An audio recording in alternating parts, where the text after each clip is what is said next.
2 பேர் யாருன்னு உங்களுக்கும் தெரியும். ஸோ எங்கள் பிரச்சனையை விட அவர் பிரச்சனை தான் பெருசாக இருக்குது. ஸோ கண்டிப்பாக வாங்க. நீங்கள் 2 நாள் கழித்து அந்த 15th ஈவினிங் நான் டெஃபினட்டாக என்ஜாய் பண்ணுவீங்க 2 மணி நேரம்.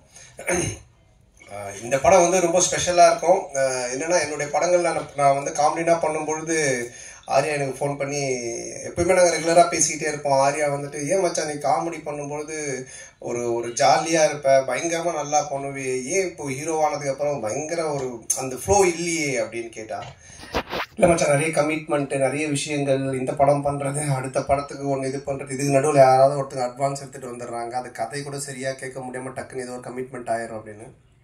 அப்போ ஆர்யா சொன்னது, இந்த படத்தில் நீ ஃபுல்லாக க்ரியேட்டிவிட்டியில் இறங்கி வேலை செய், உன்னோட பிரச்சனை எல்லாத்தையும் நான் பார்த்துக்கிறேன், உன்னோட ப்ராப்ளம் எல்லாத்தையும் நான் சால்வ் பண்ணுறேன், நீ ஒன்லி வேலை செய்ய வேண்டியது இந்த 1 இயர் இந்த படம் மட்டும்தான் அப்படின்னா, அது எனக்கு ஒரு மிகப்பெரிய ஒரு பலமாக இருந்தது. ஸோ நீங்கள் இந்த படத்தில் மறுபடியும் என்ன சொல்ற நல்ல ஒரு கதை, திரைக்கதை, காமெடி, என்னுடைய ஆக்டிங், இது எல்லாமே வந்துட்டு நிச்சயமாக உங்களை வந்துட்டு திருப்திப்படுத்தும் நான் நம்புகிறேன்.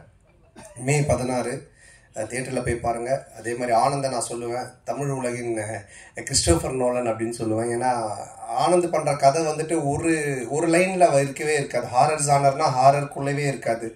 டிடி ரிட்டர்ன்ஸ் நீங்கள் பார்த்தீங்கன்னா ஏற்கனவே நான் சொன்னேன், அது மாதிரி அதில் வந்து கேம் இருக்கும், அதில் ஒரு காசு காணாமல் போயிடும், அதில் ஒரு த்ரில்லர் இருக்கும், அதுக்கப்புறம் பார்த்தீங்கன்னா ஹாரருக்குள்ளே ஒரு அட்வென்ச்சர் இருக்கும். ஸோ இப்படி எல்லா லேயரையுமே வச்சு ஆனால் ரொம்ப அழகாக ரொம்ப ஈஸியாக பண்ணுவான்.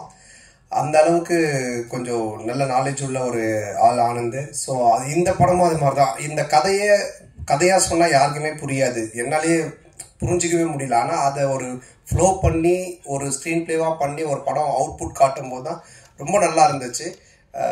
நல்ல காமெடியாக இருக்குது. டெஃபினட்டாக நீங்கள் எல்லோரும் சிரித்து பயங்கரமாக என்ஜாய் பண்ணுவீங்க. பட் நான் இங்கே என்ன தான் நாங்கள் கூவி படத்தை